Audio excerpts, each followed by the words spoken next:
Les images retransmises depuis la Syrie par les chaînes d'information qui suivent les événements dans ce pays montrent le contraire de ce qu'elles veulent nous faire croire. Ce qu'on nous montre, c'est en réalité pour masquer ce qu'on ne veut pas qu'on comprenne, c'est-à-dire la vérité. Et la vérité, c'est que ce ne sont pas des groupes armés, rappelant les mauvais souvenirs de Daesh et des talibans qui ont réussi à prendre le pouvoir à Damas. On n'a vu sur le terrain aucune bataille digne de ce nom, aucun armement impressionnant, aucun bombardement aérien syrien ou russe pour les arrêter. Ce qu'on a vu en revanche, ce sont des colonnes de véhicules civils et des hommes marchant à pied et légèrement équipés prendre successivement possession d'Alep, Homs, Daraa, Damas, sans aucune résistance, aucun tir, aucune victime. Comment croire que ce qui n'a pas pu être fait en 13 ans l'a été en 13 jours? Pour moi, ce qui se passe en Syrie depuis 2 semaines est la deuxième phase d'un plan de reformatage de la région pour assurer durablement les intérêts israélo-américains dans la région. L'élection de Trump a accéléré le cours des événements au point de friser la précipitation.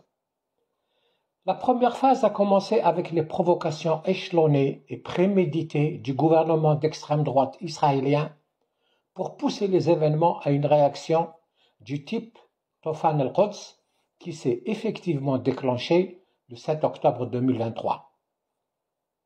Netanyahou a reconnu avoir été informé de ce que tramait Hamas, mais n'a toujours pas expliqué pourquoi il a retiré les troupes postées le long du mur quelques semaines auparavant.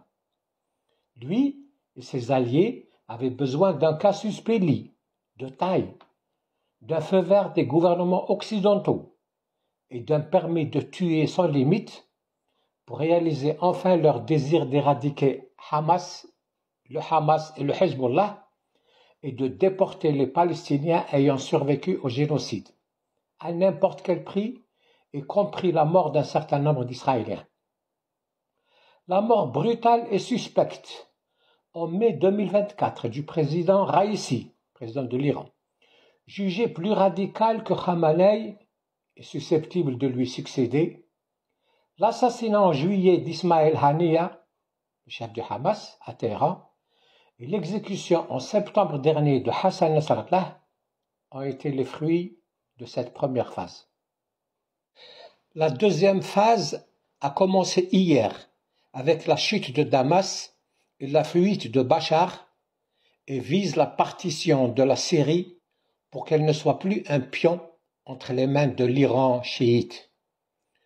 Une passation de pouvoir presque en règle a eu lieu entre le pouvoir alawite de Bachar et un pouvoir sunnite qui va immédiatement mettre fin à l'influence iranienne dans la région. Le premier à en profiter sera l'État libanais, qui pourra rétablir sa souveraineté sur son territoire quand le Hezbollah sera devenu un parti politique civil comme les autres. Bachar n'a jamais été un danger pour Israël qui pouvait, si ça avait été le cas, profiter de la révolte populaire contre lui en 2011 pour s'en débarrasser.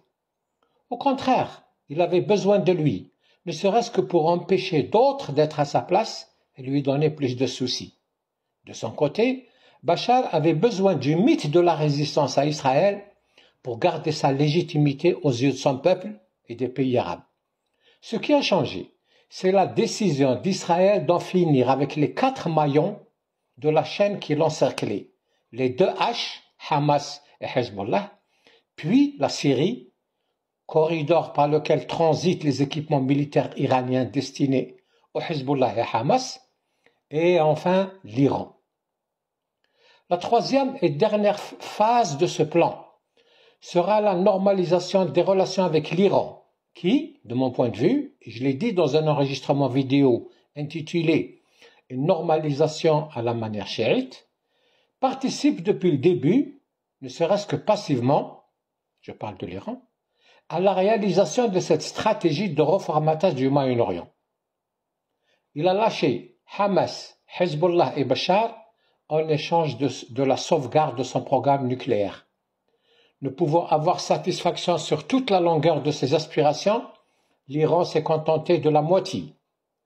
La Russie a fait la même chose, quitter la Syrie et ses bases en Méditerranée contre son maintien en Ukraine et en Crimée.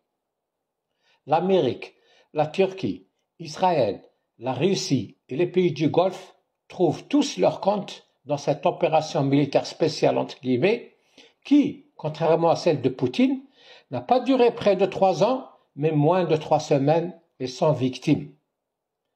Voici quelques aveux.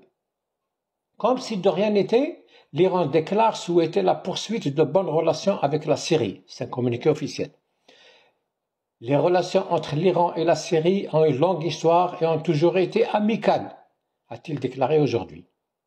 Le porte-parole du ministère russe des Affaires étrangères nous informe que le président syrien avait décidé de démissionner de son poste à la suite de négociations avec un certain nombre de participants au conflit armé et qu'il a quitté le pays en donnant l'instruction de procéder au transfert du pouvoir de manière pacifique. Je ferme le guillemet, et voilà qui confirme notre propre thèse de passation presque pacifique du pouvoir. Donald Trump, de son côté, nous apprend que le président syrien avait fui après avoir perdu le soutien de Moscou, son principal allié. Et il ajoute, Donald Trump, la Russie, dirigée par Vladimir Poutine, n'avait plus envie de le protéger. La Russie et l'Iran sont affaiblis en ce moment. La première à cause de la guerre en Ukraine et une mauvaise économie. Le deuxième à cause d'Israël et de ses succès militaires. C'était le communiqué de M. Donald Trump.